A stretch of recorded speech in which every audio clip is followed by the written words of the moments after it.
New Zealand Armed Forces woke up after the People's Liberation Army Navy poked them in the eye. The People's Liberation Army Navy conducted live firing exercises in international waters beneath a busy commercial flight path over the Tasman Sea.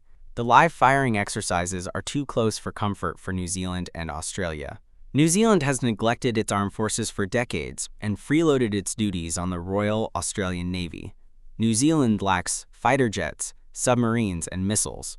Its only hope is that the Royal Australian Navy and Royal Australian Air Force will rescue it if China attacks it. Thank you and welcome. Please subscribe if you are new to this channel. New Zealand's $12 billion must be wisely spent on fighter jets, submarines, ground-launched anti-air missiles, and shore-based anti-ship missiles. Its options include low-cost Swedish Gripen E fighter jets, French Scorpion-class submarines, and ground-launched naval strike missiles to ring-fence its maritime border. It should also join Australia's general-purpose frigate program and purchase M346 Block 20 advanced jet trainers to train future pilots.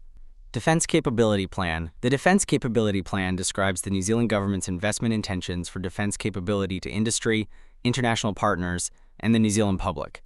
Global tensions are increasing rapidly, and New Zealand has stepped up on the world stage, but our current defense spending is simply too low, Prime Minister Christopher Luxon says. This new defense capability plan contains $12 billion of funding over the next 4 years, which includes $9 billion of new spending.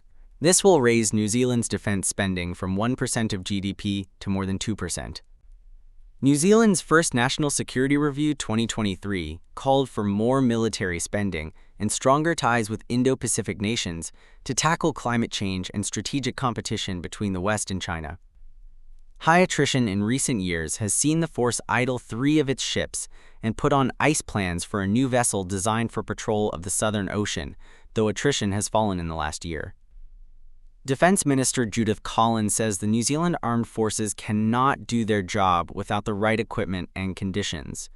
At least Kiwi cousins are waking up to new challenges. The People's Liberation Army Navy.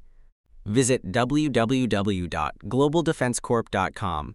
Follow us on YouTube, X, Facebook, Instagram, and LinkedIn.